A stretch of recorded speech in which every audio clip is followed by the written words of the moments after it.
غریب خاندان اور درویش انسان کے گھر محمد شفیق المعروف جاوید احمد غامدی کی پیدائش ہوتی ہے۔ کاکو شاہ کاکا محمد شفیق یا جاوید، آخر ان کا پیدائشی نام کیا ہے؟ وہ اسکول جس میں ٹاٹ بھی نہیں تھا، وہاں سے امریکہ میں پرتعیش زندگی تک کا سفر کیسا رہا؟ غامدی صاحب نے سٹیج پر ڈرامے میں بھٹو اور خواجہ آصف کے والد کا کردار ادا کیا، اور اس کی ڈرامہ نگاری بھی انہوں نے ہی کی۔ غامدی صاحب نے بطور اداکار ملک خدا بخش بچہ کے لیے سٹیج پر یہ ڈائیلاگ بولا کہ فرشتہ اپنے مرتبے سے گرتا ہے تو شیطان ہوتا ہے، اور جب انسان اپنے مرتبے سے گرتا ہے تو قائد ایوان ہوتا ہے۔ ایک جینیس بچہ جو 5ویں جماعت تک عربی اور فارسی سمیت 4 زبانوں پر عبور حاصل کر چکا تھا۔ جنیدی، داؤدی، مصلحی یا نوری کی بجائے انہوں نے کیسے اپنے نام کے ساتھ غامدی کا لاحقہ لگایا؟ غامدی صاحب نے 7ویں کلاس میں مولانا مودودی کو پہلی بار دیکھا تو انہوں نے لکھا کہ مولانا کی صورت گری میں فطرت کی ہر چیز کام آ گئی۔ جمعیت پاک پتن کے ناظم کیسے بنے اور فاضل اسلامیہ ہائی اسکول پاک پتن میں کیسے ٹاپ کر کے بھی اساتذہ کی امیدوں پر پورا نہ اتر سکے؟ میں ہوں ویس غوری، اور جستجو پر آج میں آپ کو جاوید احمد غامدی کی کہانی سنانے جا رہا ہوں۔ اسکول کے زمانے میں میرا چونکہ فلسفے اور تصوف کا پس منظر تھا، تو 9ویں جماعت میں ملحد ہو گیا ہوتا اگر ابوالکلام اور اقبال اور ابوالعلا مودودی نے اس وقت نہ سنبھالا ہو۔ جماعت کا پلیٹ فارم بتدریج ایک سیاسی پلیٹ فارم بنتا جا رہا تھا۔ جاوید احمد غامدی صاحب ہندوؤں کے ڈر سے وہاں بیٹھے ہوئے، لیکن وہاں دیکھ لیں وہ بیٹھے ہوئے ہیں، اب امریکہ چلے گئے تو وہاں ان کو سکون ہے۔ دیکھ رہے ہیں کیا ہو رہا ہے، صحیح ملیں گے عورت ہاتھ بڑھا دیں گے ہاتھ ملانے کے لیے، تو یہ ایک تہذیبی چیز ہے کیونکہ اسلام نے کوئی روکا نہیں اس چیز۔ غامدی صاحب سے پوچھا گیا کہ آپ قادیانی کافر ہیں؟ انہوں نے کہا میں مانتا ہوں نبی آخری نبی ہیں، لیکن ہم کسی کو کافر کہنے کے ٹھیکیدار نہیں ہیں۔ میں ہر اس آدمی کو مسلمان مانتا ہوں جو اپنے آپ کو مسلمان کہتا ہے۔ مسجد کمیونٹی کا ادارہ ہے۔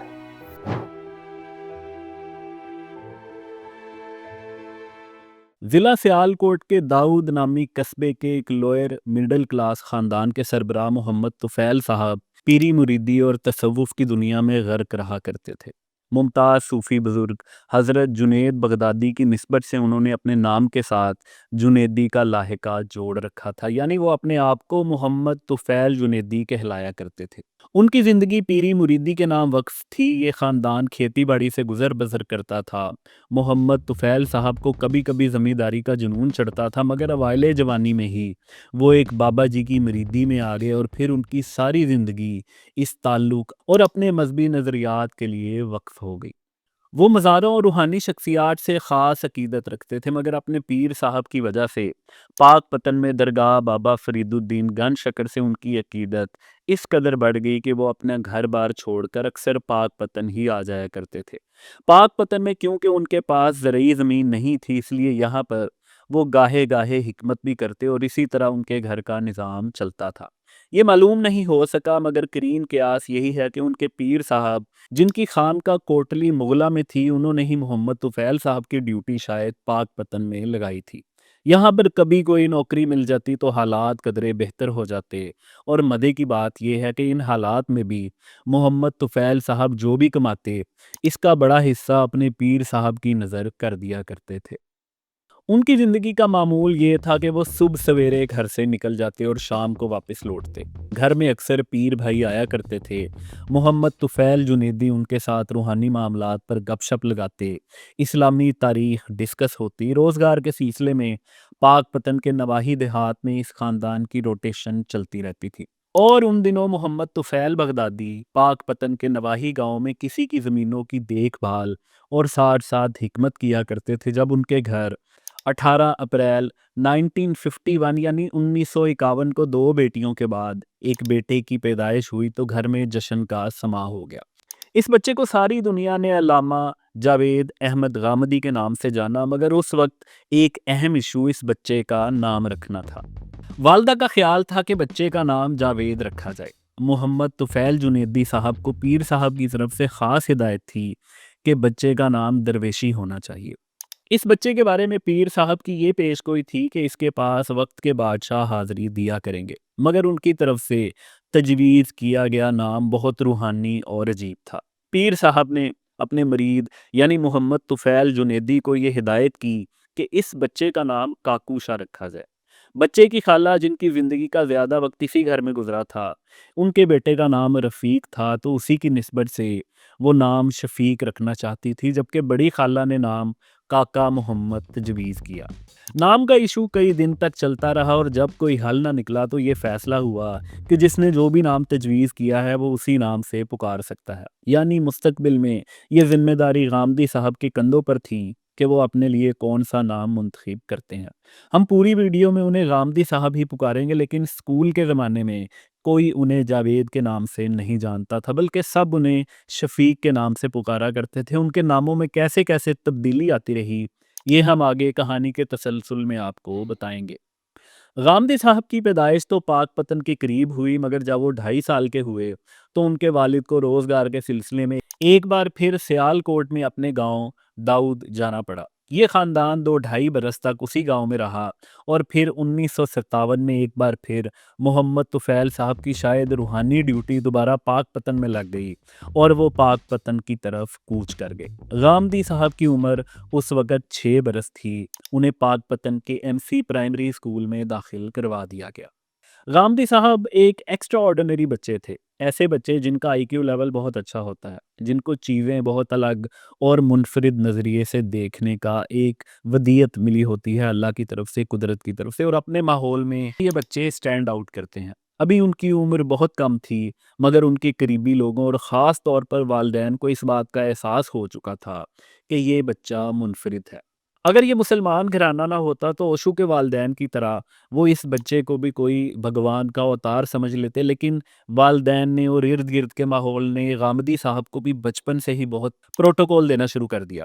ان سب کا خیال تھا کہ یہ بچہ دنیا میں کوئی بڑا کام کرے گا، بڑا مقام پیدا کرے گا، اور اسی لیے ان کے والدین اپنے بیٹے کو خاص توجہ دیا کرتے تھے اور اپنے موجود وسائل میں بیٹے کی خواہش پر ہی اور اس کی صلاحیتوں پر ہی یہ کوشش کی انہوں نے کہ ان کے تعلیمی سفر کو جاری رکھا جائے۔ اسکول کی ابتدائی جماعتوں میں اس بات کی تصدیق ہو گئی کہ یہ ایک سنجیدہ اور کم گو بچہ کچھ کرے گا۔ یہ بچہ دوسرے بچوں سے بہت آگے تھا، ایک بار کوئی چیز سن یا پڑھ لیتا تو دماغ میں نقش ہو جاتی۔ مگر ابھی وہ تیسری جماعت میں ہی تھے جب ان کے والد کو پاک پتن کے نواحی گاؤں نانگ پال کے ایک جاگیردار میاں محمد حسین بودلہ کی جاگیر پر نوکری مل گئی۔ پہلے محمد طفیل جنیدی نے 3 ماہ تک اس جاگیر پر خود جا کر نوکری کی اور ماحول کا جائزہ لیا، اور جب ان کی تسلی ہو گئی تو یہ اپنے خاندان کو بھی لے کر نانگ پال ہی چلے گئے۔ مگر اس کی وجہ سے غامدی صاحب کا روایتی سرکاری اسکول ایک ٹاٹ کے اسکول میں بدل گیا، یعنی اب انہیں قریبی گاؤں کے اسکول میں داخل کروایا جانا تھا۔ نانگ پال میں کوئی اسکول نہیں تھا، مگر ساتھ والے گاؤں پکا سدھار میں ایک برائے نام سرکاری اسکول تھا، جہاں پر غامدی صاحب کو تیسری جماعت میں داخل کروا دیا گیا۔ اسکول کے حالات یہ تھے کہ 2 کمرے کی خستہ عمارت تھی، مگر کلاسیں سامنے زمین پر لگا کرتی تھی، بینچ تو کیا، وہاں پر زمین پر بیٹھنے کے لیے ٹاٹ بھی موجود نہیں تھا۔ غامدی صاحب جب دیگر بچوں کے ساتھ اس اسکول میں جاتے تو محترم استاد کی ہدایت پر پہلے درختوں سے ٹہنیاں توڑ کر زمین صاف کی جاتی، اس کے بعد کلاس روم کو بیٹھنے کے قابل بنایا جاتا، اور یہ ڈیوٹیاں ایک نظم کے تحت بدلتی رہتی تھی۔ اور یہی وہ گاؤں تھا جہاں پر غامدی صاحب یعنی محمد شفیق کی باقاعدہ دینی تعلیم کا آغاز ہوا۔ ان کے والد کیونکہ درویشی طبیعت رکھتے تھے تو ان کا خیال تھا کہ غامدی صاحب کو دینی تعلیم حاصل کرنی چاہیے، تصوف کی دنیا کو سمجھنا چاہیے اور انہی کی طرح پیری مریدی اور مزارات پر حاضری دینی چاہیے۔ مگر ان کی والدہ محترمہ کا خیال تھا کہ ان کے بیٹے کو دنیاوی تعلیم پر فوکس کرنا چاہیے۔ کئی دن تک یہ موضوع بھی گھر میں زیر بحث رہا، مگر پھر اس کا نتیجہ بھی وہی نکلا جو نام کے معاملے پر نکلا تھا کہ ہر بندے کی بات مان لی گئی، اور اس طرح غامدی صاحب صبح اٹھ کر اسکول جاتے اور والدہ کی رائے کا احترام کرتے، اور پھر اسکول سے واپسی پر ان کی دینی تعلیم کا آغاز کر دیا گیا۔ نانگ پال گاؤں کی مسجد کے امام مولوی نور احمد ہوا کرتے تھے۔ اسی مسجد میں باپ بیٹا نماز پڑھنے جایا کرتے تھے تو محمد طفیل جنیدی صاحب نے امام صاحب سے درخواست کی کہ وہ ان کے بیٹے کو دینی تعلیم سے آراستہ کریں۔ غامدی صاحب کی دینی تعلیم کا آغاز ہو گیا، اور آپ ان کی ذہانت کا اندازہ اس عمر سے لگائیں کہ انہوں نے چند سالوں میں، یعنی انہوں نے 2 سے 3 سال اپنے دینی استاد سے تعلیم حاصل کی مولانا نور محمد سے، اور انہی چند سالوں میں وہ نہ صرف عربی اور فارسی سیکھ چکے تھے، بلکہ اس کے ساتھ ساتھ وہ مولوی نور محمد کے پاس موجود تمام دینی کتب بھی پڑھ چکے تھے، اور 5ویں جماعت تک انہوں نے شرح جامی اور پند نامہ شیخ اختار بھی پڑھ لیا تھا۔ مگر اب ایک بار پھر ان کے اسکول کی تبدیلی کا وقت آنے والا تھا۔ تقریباً 3 سال بعد محمد طفیل جنیدی کا اپنے جاگیردار سے کسی بات پر اختلاف ہو گیا، اور یہ واقعہ کہانی کے تسلسل میں غیر ضروری ہے، اس لیے ہم آگے بڑھتے ہیں تو یہ خاندان ایک بار پھر پاک پتن شہر آ گیا، جہاں پر اس بار انہوں نے محلہ پیر کریاں میں ایک کرائے کا گھر لے لیا۔ محمد طفیل جنیدی صاحب نے اس بار طب کا کام شروع کیا، اور گاندھی صاحب کو پاک پتن کے فاضل اسلامیہ ہائی اسکول میں 6ٹھی کلاس میں داخل کروا دیا گیا۔ یہ اسکول میں اپنی نوعیت کا انوکھا بچہ تھا جو 6ٹھی جماعت میں عربی اور فارسی کی کتب روانی سے پڑھ سکتا تھا، اور جلد ہی تمام اساتذہ اور طلباء کو معلوم ہو گیا کہ یہ بچہ بڑے ہو کر بہت نام پیدا کرے گا، اور یہیں پر غامدی صاحب کا تعارف پہلی بار جماعت اسلامی سے ہوا۔ غامدی صاحب اتنے سوشل نہیں تھے، ان کے دوست بہت کم تھے، مگر اپنے ہی کلاس فیلو سید منظور گیلانی سے ان کی سب سے زیادہ دوستی ہوگی۔ ان کا زیادہ وقت ساتھ گزرتا، اور پھر ان کا ایک قریبی تعلق بن گیا جو کئی سال تک جاری رہا۔ اسی اسکول میں ایک استاد نصیر الدین ہمایوں ہوا کرتے تھے۔ یہ جماعت اسلامی کے ایکٹیو رکن اور مولانا مودودی کے عاشق تھے۔ جب غامدی صاحب 7ویں جماعت میں گئے تو ان کا ٹرانسفر قریب کے گاؤں قبولہ کے اسکول میں ہو گیا، مگر اس وقت تک ان کا غامدی صاحب سے ایک قریبی تعلق بن چکا تھا۔ آپ ایک ایسے بچے کا تصور کریں جس کا آئی کیو لیول بہت ہائی ہو، یہ 7ویں جماعت میں پڑھتا ہو، اور اسکول کے بعد اس کا زیادہ وقت پاک پتن کی میونسپل لائبریری سے کتابیں ایشو کرواتے ہوئے اور وہاں بیٹھ کر کتابیں پڑھتا ہو۔ تو نصیر الدین ہمایوں صاحب جب دوسرے اسکول ٹرانسفر ہوئے تو اس سے پہلے وہ غامدی صاحب کو جماعت اسلامی سے باقاعدہ متعارف کروا چکے تھے، اور یہی 7ویں جماعت تھی جہاں پر محمد شفیق جاوید یعنی غامدی صاحب باقاعدہ طور پر جمعیت کے ایکٹیو رکن بن چکے تھے۔ سال تھا 1963 جب غامدی صاحب منظور گیلانی اپنے استاد نصیر الدین ہمایوں کے ساتھ پہلی بار لاہور پہنچے، جہاں پر جمعیت کے سالانہ اجتماع میں انہوں نے بھرپور شرکت کی، اور یہیں پر انہوں نے پہلی بار مولانا مودودی کو دیکھا اور ان سے ملاقات بھی کی۔ غامدی صاحب ان کی تقریر، انداز اور شخصیت سے اتنے متاثر ہوئے کہ ان کے اپنے الفاظ میں مولانا مودودی کی صورت گری میں فطرت کی ہر چیز کام آ گئی۔ غامدی صاحب اسکول کے لائق طالب علم تھے۔ دینی تعلیم کا سلسلہ کچھ ایسے جاری تھا کہ یہ 7ویں جماعت میں عربی اور فارسی کی کتب پڑھ رہے تھے، دورہ حدیث کی کتابیں پڑھ رہے تھے، جمعیت کے ایکٹیو رکن تھے، مگر اس کے ساتھ ساتھ وہ ایکٹنگ اور ڈرامہ نگاری میں بھی دلچسپی رکھتے تھے۔ انہیں کسی کھیل کود سے دلچسپی نہیں تھی، مگر جب 1965 یعنی 1965 میں پاک بھارت جنگ ہوئی اور وہ 8ویں کلاس میں تھے تو انہوں نے اسکول کے سٹیج پر نہ صرف ڈرامہ ایکٹ کیا بلکہ اس ڈرامے کو لکھا بھی انہوں نے ہی۔ پہلا ڈرامہ 1965 کی جنگ کے تناظر میں تھا، جس میں منظور گیلانی صاحب نے جنرل ایوب کا کردار ادا کیا، جبکہ محمد شفیق جاوید یعنی غامدی صاحب نے اس وقت کے وزیر خارجہ بھٹو صاحب کا کردار ادا کیا۔ دوسرا ڈرامہ پاکستان کے سیاسی منظرنامے پر لکھا گیا، جس میں منظور گیلانی صاحب نے اس وقت کے لیڈر آف دا اپوزیشن ملک خدا بخش بچہ کا کردار ادا کیا، جبکہ غامدی صاحب نے مسلم لیگ نون کے رہنما خواجہ آصف کے والد خواجہ محمد صفدر کا کردار ادا کیا، جو ان دنوں اپوزیشن لیڈر ہوا کرتے تھے۔ یہ دونوں ڈرامے غامدی صاحب نے لکھے، اور بطور خواجہ صفدر ان کے ڈرامے کا ایک ڈائیلاگ ان کے لکھنے کے فن کو آشکار کرتا ہے۔ غامدی صاحب نے اسٹیج ڈرامے میں اپنے ہی لکھے ہوئے یہ الفاظ بطور خواجہ صفدر ایکٹ کیے: فرشتہ جب اپنے مرتبے سے گرتا ہے تو شیطان ہوتا ہے، اور انسان جب اپنے مرتبے سے گرتا ہے تو قائد ایوان ہوتا ہے۔ خواجہ صفدر صاحب کی بائیوگرافی میں غالباً 4 اقساط میں جستجو پر بیان کر چکا ہوں، جو آپ اس آئی بٹن پر کلک کر کے دیکھ سکتے ہیں۔ غامدی صاحب جمعیت کے اتنے ایکٹیو ممبر تھے کہ سال 1966 یعنی جب وہ 9ویں جماعت میں تھے تو وہ جمعیت پاک پتن کے ناظم بن چکے تھے۔ ان کی جماعتی سرگرمیوں کا اندازہ اس عمر سے لگائیں کہ یہی سال یعنی 1966 یعنی 1966 تھا جب دروغہ والا میں لاہور میں جمعیت کے سالانہ اجتماع میں وہ اپنے ساتھیوں کے ساتھ شرکت کرنے آئے تو سید منور حسن کو اپنے ووٹوں سے دوبارہ ناظم ری الیکٹ کروایا تھا۔ یہ نویں جماعت کی ہی بات ہے جب غامدی صاحب کے نام کی کہانی میں ایک اور اضافہ بھی ہوا۔ ابھی تک سب انہیں شفیق کے نام سے جانتے اور پکارتے تھے۔ یہی دن تھے جب ایک بار ان کے گھر چچا آئے تو ان کے دادا کا ذکر ہونے لگا۔ غامدی صاحب نے اپنے دادا کی کہانیاں سنی کہ کیسے وہ گاؤں کے بڑے بڑے جھگڑے اپنی عقل و فہم سے نپٹا دیا کرتے تھے، تو وہ ان سے اتنے متاثر ہوئے کہ ان کے دادا ان کے پسندیدہ کردار بن گئے۔ غامدی صاحب کے والد نے کیونکہ نام کے ساتھ جنیدی کا لاحقہ جوڑ رکھا تھا، تو غامدی صاحب کو بھی یہ شوق تھا کہ وہ بھی اپنے نام کے ساتھ کچھ روحانی اور دینی نام کا اضافہ کریں۔ جیسا کہ میں نے کہانی کے آغاز میں بتایا ہے، ان کی پیدائش پر نام رکھنے پر جو اختلاف ہوا تھا وہ آخرکار غامدی صاحب نے خود ہی حل کرنا تھا۔ ابھی تک اسکول میں ان کا نام محمد شفیق چل رہا تھا، مگر آخر وہ اپنا کیا نام فائنل کریں اور کیا روحانی لاحقہ ساتھ جوڑیں، یہ وہ سوال تھا جس پر وہ اکثر سوچا کرتے تھے اور اپنے والد صاحب سے ڈسکس بھی کیا کرتے تھے۔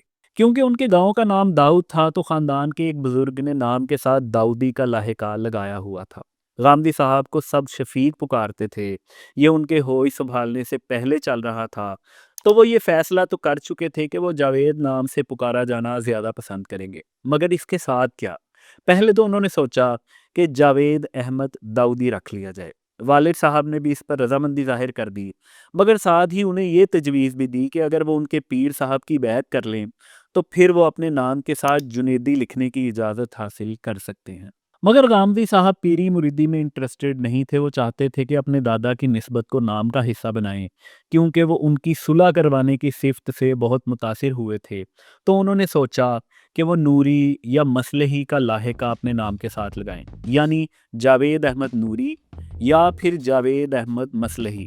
مگر پھر یہ مسئلہ بھی حل ہو گیا، کیونکہ ایک دن ان کے والد کے دو پیر بھائی ان کے گھر رہنے آئے۔ ظاہری سی بات ہے، مریدی میں اسلامی واقعات ہی ڈسکس ہونے لگے، تو غامدی صاحب کو اپنے نام کے ساتھ اضافہ کرنے کا ایک آئیڈیا مل گیا۔ وہ اپنی کتاب مقامات میں اس کا حوال کچھ یوں لکھتے ہیں: میں ان بزرگوں کی مجلس میں گھنٹوں بیٹھتا اور بڑی دلچسپی کے ساتھ ان کی باتیں سنتا۔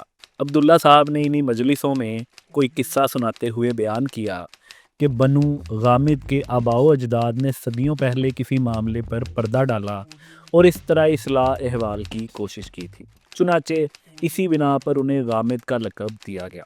انہوں نے بتایا کہ یہ قبیلہ جزیرہ نمائے عرب میں اسی نسبت سے غامدی کہلاتا ہے۔ مجھے فوراً خیال آیا کہ یہی کام تو میرے دادا کرتے تھے۔ اس کے لیے یہ نئی تعبیر علم میں آئی تو بے حد مسرت ہوئی۔ والد سے ذکر ہوا تو انہوں نے بھی پسند کیا۔ میں ضلع ساہیوال کے جس دیہاتی ماحول میں رہا کرتا تھا، وہاں اس طرح کا نام مذاق بن جاتا، اس لیے میں نے اسے لکھنا تو بہت بعد میں شروع کیا، لیکن یہ فیصلہ کر لیا کہ یہ لفظ اب میرے نام کا حصہ بن جائے گا۔ نویں جماعت میں غامدی صاحب کی دینی تعلیم کا یہ عالم تھا کہ وہ دورہ حدیث سے پہلے کی تمام دینی کتب اور فلسفہ، تصوف، ادب اور تاریخ کی کئی کتب پڑھ چکے تھے۔ اسکول کے اساتذہ کو ان سے مگر بہت امیدیں تھیں کہ وہ اس اسکول کا نام روشن کریں گے اور کوئی اہم پوزیشن لیں گے۔ نویں جماعت تک فاضل اسلامیہ ہائی اسکول کے پرنسپل مولوی عبدالرحمان ہوا کرتے تھے، جو اسکول میں با جماعت نماز ادا کیا کرتے تھے۔ مگر ان کے بعد شیر محمد شاہ صاحب اسکول کے ہیڈ ماسٹر بن گئے اور انہیں بھی غامدی صاحب سے بہت امیدیں تھیں کہ وہ کوئی پوزیشن لیں گے۔ مگر غامدی صاحب نے ان کے سامنے ایک الگ ہی مطالبہ رکھ دیا۔ وہ اپنی کتاب مقامات میں لکھتے ہیں: اسی شوق میں ایک دن اپنے استاد اور اسکول کے صدر مدرس سید شیر محمد صاحب سے میں نے درخواست کی کہ مجھے اسباق میں حاضری سے مستثنیٰ کر دیا جائے۔ میں پوری یکسوئی کے ساتھ مطالعہ کرنا چاہتا ہوں۔ آپ مجھے ہاسٹل میں ایک کمرہ دے دیں تو 10ویں کے نتیجے سے بھی انشاءاللہ آپ کو مایوس نہیں کروں گا۔ سید صاحب بڑی غیر معمولی شخصیت کے استاد تھے۔ مجھے حیرت ہوتی ہے کہ وہ کیسے مان گئے۔ چند لمحوں کے توقف کے بعد انہوں نے فرمایا: میرے اعتماد کو ٹھیس تو نہیں پہنچاؤ گے؟ میں نے اطمینان دلایا تو انہوں نے اگلے ہی دن یہ سہولت فراہم کر دی، بلکہ اس کے ساتھ ایک مزید عنایت یہ کی کہ اسکول کی لائبریری سے میرے ذوق کی تمام کتابیں بھی اسی کمرے میں منتقل کرنے کی اجازت دے دی۔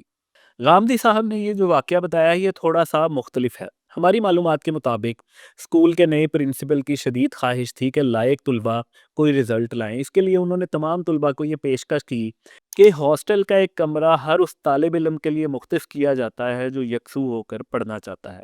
تمام اساتذہ کو ہدایت جاری کی گئی کہ رات کے وقت وہ سب باری باری ہاسٹل کے اس کمرے کا چکر لگائیں، جس طالب علم کو بھی ریاضی سمیت کسی بھی مضمون میں کوئی مسئلہ ہو اس کو حل کیا جائے۔ یہ سہولت صرف غامدی صاحب کے لیے نہیں تھی، اور یہ صرف امتحان سے 1 مہینے پہلے کی بات تھی۔ غامدی صاحب کی اس محنت کا یہ نتیجہ نکلا کہ انہوں نے میٹرک میں اپنے اسکول میں پہلی پوزیشن حاصل کی۔ ہیڈ ماسٹر صاحب کی یہ خواہش پوری نہ ہو سکی کہ غامدی صاحب شہر یا بورڈ میں کوئی نمایاں پوزیشن حاصل کر سکیں، مگر فاضل اسلامیہ ہائی اسکول کے محمد شفیق جاوید کا نام آج بھی اسکول کے لوہے اعزاز پر لکھا ہوا نظر آتا ہے۔ اسکول کی بلڈنگ تبدیل ہونے کی وجہ سے لوہے اعزاز اور دیگر اہم ریکارڈ ضائع ہو چکا ہے، مگر اسکول کے زمانے تک یہ بچہ محمد شفیق کے نام سے جانا جاتا تھا۔ اسکول میں کسی کو بھی ان کا کوئی اور نام معلوم نہیں تھا، مگر اب غامدی صاحب نے گورنمنٹ کالج لاہور میں جانا تھا۔ وہاں پر انہیں جاں نثار اور وفادار دوستوں کا ایک گروپ ملنا تھا جنہوں نے اپنی اعلیٰ ڈگریاں چھوڑ کر غامدی صاحب کے اسلامی انقلاب کا منجن خریدنا تھا اور اپنی زندگی کے 10 سال انہیں دے دینے تھے۔ جاوید احمد غامدی کی کہانی جاری ہے۔ اس کی دوسری قسط میں ہم آپ کو یہ بھی بتائیں گے کہ کیسے امین احسن اصلاحی کی محبت میں غامدی صاحب نے ڈاکٹر اسرار کو جاہل اور دینی علوم سے نابلد قرار دے دیا۔ جاوید صاحب کا اسلامی انقلاب کا خواب کیا ہوا؟ کیا بادشاہوں نے ان کے در پر حاضریاں دیں؟ ان کے قریبی جانثار دوست کیوں ایک ایک کر کے ان کا ساتھ چھوڑنے لگے؟ اور جب غامدی صاحب کی محنت کا پھل ملا تو وہ ان کے دوستوں نے نہیں بلکہ ان کے بچوں نے کھایا۔ غامدی صاحب کے بیٹے ان کے اداروں میں کیا خدمات سر انجام دیتے ہیں؟ پاکستان میں کیسے ان کے قریبی دوستوں کو قتل کیا گیا اور پھر انہیں یہ ملک چھوڑنا پڑا، اور آج وہ امریکہ میں کیسی پرتعیش زندگی بسر کر رہے ہیں؟ آپ کو اسکرین پر ایک لنک نظر آ رہا ہے۔ اگر آپ کو اسی چینل کی کوئی دوسری ویڈیو دیکھنی ہے تو آپ اس لنک پر کلک کر سکتے ہیں۔